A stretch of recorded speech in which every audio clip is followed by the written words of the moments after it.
Okay, good day class. Welcome to our new lesson which is network theorems. Under new network theorems po, meron tayong 5 na i-discuss. Meron tayong superposition theorem, meron tayong Thevenot's theorem, Norton's theorem, maximum power transfer theorem, and Millman's theorem. Okay, so simulan natin yung superposition theorem. Okay, so ano ba talaga ang superposition theorem? Okay, so let's say we have a circuit with multiple sources.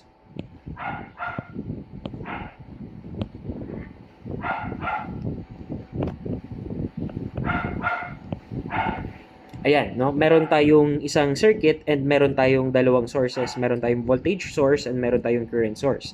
So, let's say we want to get the I na dumadaloy dito sa resistor na to. Okay? So, ang gusto lang naman sabihin ni superposition theorem is that pwede nating i-turn off or pwede nating isa-isahin yung effects nung kada source. Okay? So, what does that mean? For example, on lang natin to si isang source and we try to turn this off. Okay?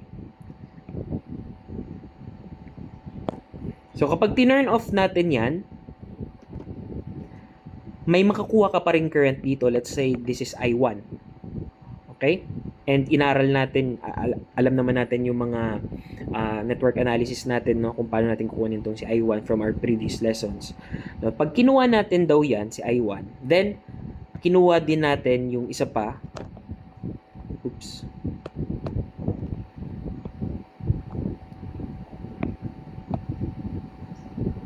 So, ganito yung drawing ng isa. So, ayan yung una, tinurn off natin yung current source. Pangalawa, tinurn off natin yung voltage source. Okay? And trinay natin isolve kung ano yung current dito, I2. Sabi daw, the algebraic sum of these currents, I1 and I2, is equivalent doon sa original circuit natin wherein meron tayong dalawang sources.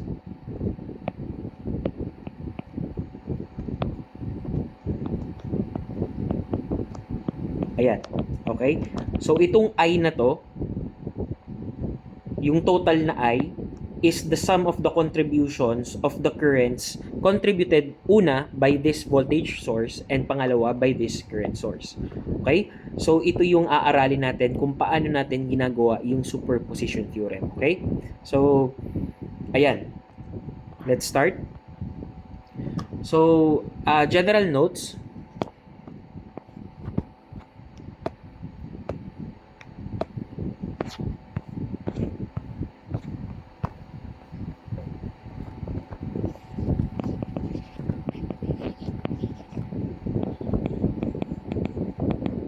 Okay, number 1, yung total number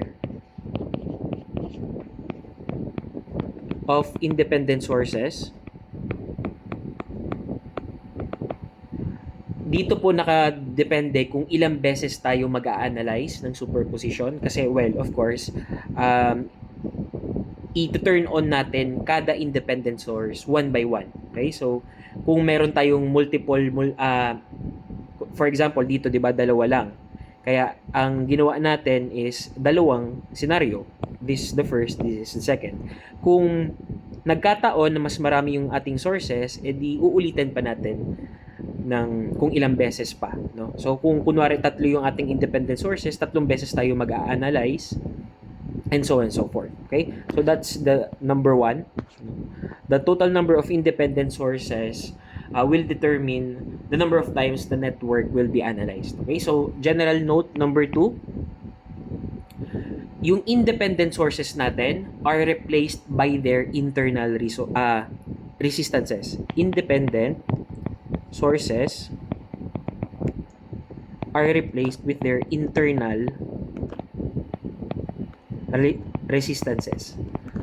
Okay? So, naalala pa ba itong mga internal resistance na to? So, let's have an example. For example, ang aking non-ideal voltage source, meron siyang internal resistance that is series. Naka-series siya doon sa voltage source. Kapag current source naman, meron itong internal resistance na nakaparallel. Okay? So, anong implications nito? Kapag tayo po ay nag-turn off ng pag tayo ay nag-turn off ng source, no? For example, dito, kung mapapansin nyo, bakit nga ba nung tinanggal ko yung current source, naging open ito? And bakit nung tinanggal ko yung voltage source, naging closed ito? Okay? So that's why po, no? Yung pag nagto-turn off tayo ng independent source, pinapalitan natin siya ng kanyang internal resistance. For this example, tinurn off natin yung current source, pero wala kasi siyang hindi naman nakasabi kung ano yung internal resistance, no? Kapag sinabi or kapag walang sinabi kung ano yung internal resistance, then assume that it is an ideal source, okay? So kapag ideal source, ang voltage source, guys, kapag tinurn off mo yan, well, that's just a short circuit. Tama ba? Kapag inalis mo yan, that's just a pag tinurn off mo yan, that's just a short circuit. Pag current source naman, kapag ideal yung current source mo, kapag tinurn off mo yan, that will be open. Okay? So, ayun. Okay? Sana naintindihan kung ano yung ginawa natin dito. Again, current source to, tinanggal natin, kaya siya ay nag-open. Ito naman, voltage source to nung originally, kaya nung tinanggal natin siya, naging short. Okay? So, general note number 3. Dependent sources naman,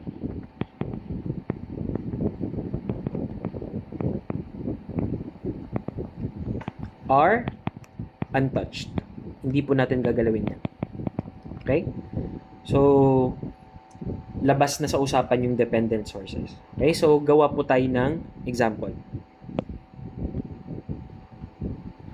Let me just erase.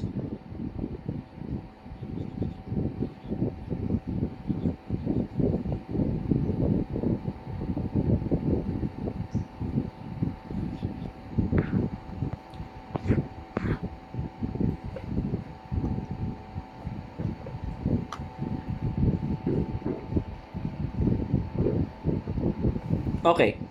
So, teka, before tayo mag-example, linawin ko lang ha. Sige.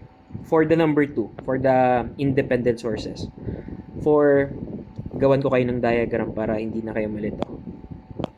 So, meron tayong ideal sources. Meron din tayong non-ideal. Meron tayong, for each, meron tayong, meron voltage, meron current. Okay, so pag voltage source, guys, ideal voltage source, you have this. Ideal current source, you have this. Okay? Kapag tina-turn off natin ang ideal voltage source, that will just be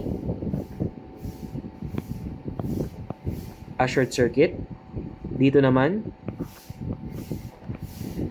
kapag ideal current source, that will be an open circuit. Okay? Kapag non-ideal, so ano yung itsura ng non-ideal voltage source? So, you have this, plus minus. Meron kang internal resistance dyan. No? This is for voltage. This is for current. Ang ideal current source naman is something like non-ideal pala. Yan, may resistance, internal resistance siya na ganito. Okay? Nakaparallel. So, kapag tinurn off natin siya, ano magiging itsura? Ito, this will be shorted. Okay? Shorted lang tong si voltage source. Pag sa current naman, we'll have something like this. Open. Okay? So, ito po yung ipapalit natin doon sa circuit. Okay? I hope malinaw. Okay. So, move on na tayo sa ating unang example.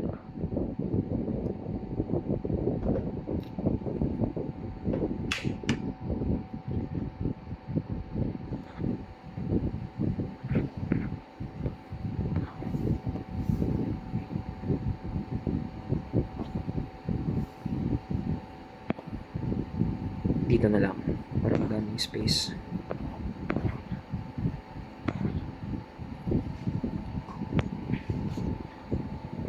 Okay, so this is our example.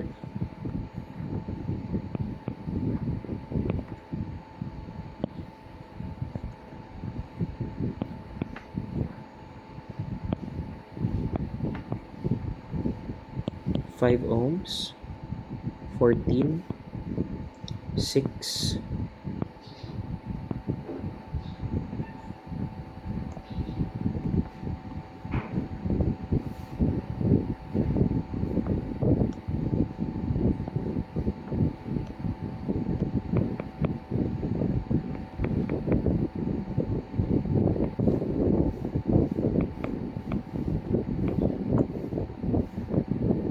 okay?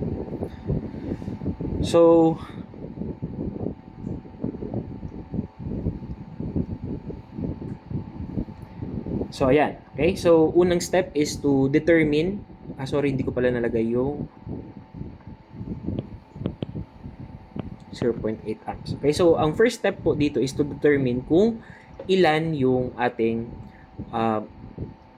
sources, independent sources. Okay? So, dito, dalawa siya.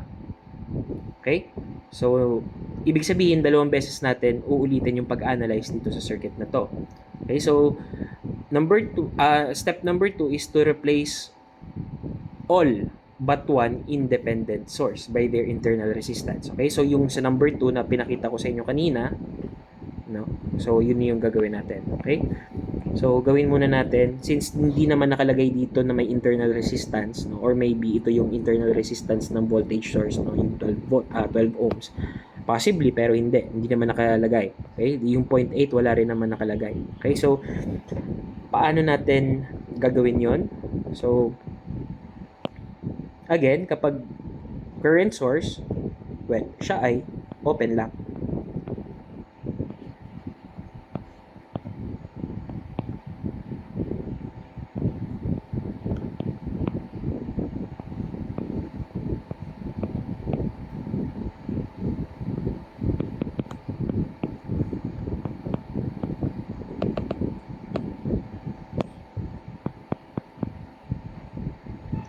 Five, 6, 14, 6, and 12 ohms. Okay? So, yan yung isang circuit na i-analyze natin.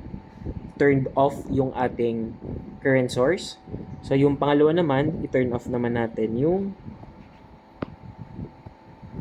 voltage source.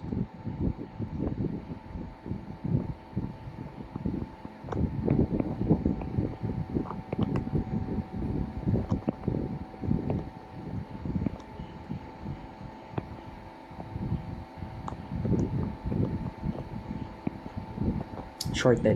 Okay?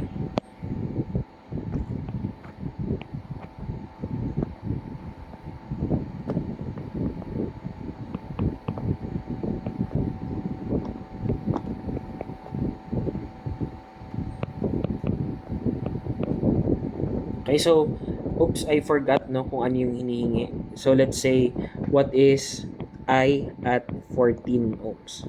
Okay? So, ang tinatanong, originally pala, ano yung current na dumadaloy dito kay 14 ohms? Okay, so, ayun. Let's start our analysis dito. Okay? So, dito, una, well, pinakamadali dito ay simple KVL lang, ano? Kasi kapag ito ay nag-open, ibig sabihin guys, hanging na itong dalawa, yung 5 and 6 ohms. Tama? Kapag hanging na yan, pwede mo na siyang putulin dyan. Okay, so you will be left with a single single mesh. Okay? So meron tayong 14, 6, and 12, no? So actually, kaya na natin ma-drawing dito yung current eh. Let's name this I1. Okay? So I1 will be 15 volts divided by 14 plus 6 plus 12. 14, 6, and 12. Hindi na natin i-consider yung 5 at 6 kasi, well, wala namang dumadaloy na current dyan since open circuit nga. Tama? Okay. So, Oops, wala pala akong calculator. So, later na lang. Yan yung aking I1. Okay? Paakyat yung direction. Okay, so, ngayon naman, let's try this other setup. Okay, so, ang gusto natin malaman, ano yung current na dumadaloy dito sa kanya. Let's name this I2. Okay? So, kung mapapansin nyo, ang itsura nito is just something like this. Itong dalawa, pwede nating i-series yan, ano? I-simplify ko lang yung aking circuit. So, this is 0.8. Ay, yan na.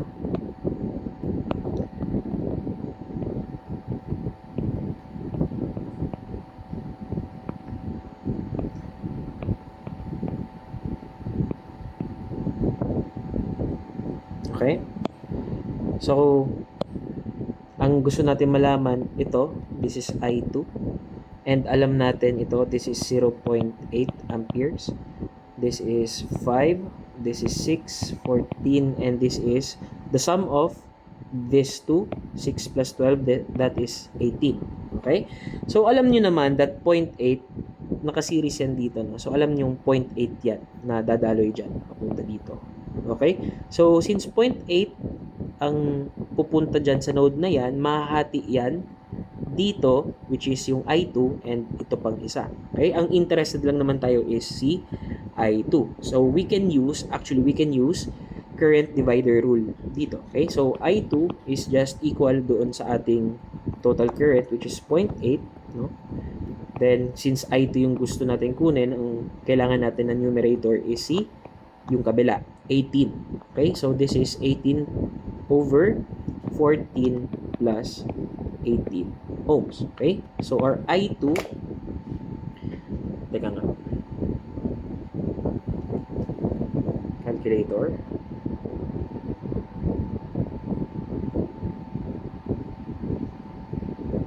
is 0.8 times 18, 14 plus 18. That is 450 milliamps, or that is 0.450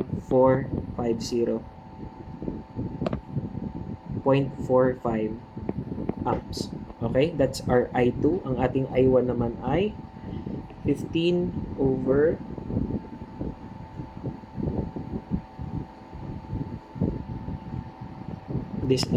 468.75 milliamps, or that is 0.46875 amperes. Okay? So, ayan, no? Yung I1 natin is, the current is paangat. Dito naman, yung current natin ay pababa. Okay? So, going back, ang tinatanong is, ano ba talaga yung I doon sa I14? Okay? So, since meron kang, kumbaga, i-drawing natin doon sa 14 ohms, from I1, meron kang current na pataas, and that is equal to 0.46875 amps, and meron ka ring from your second I2, meron kang I2 na pababa apparently, that is equal to 0.45 amps. Okay? So, ang sinasabi ni superposition theorem, that it's just the sum of the contributions, no? Kung ano yung total current na dumadaloy dun sa ating original circuit dito, yan, kung ano yan, that is just the sum of the current contribution of one voltage source and the current contribution of this current source. Okay? So, yun lang po yung ibig niyang sabihin. So, ano nga ba yung final answer dito? I is equal to I1 minus I2. So, that is minus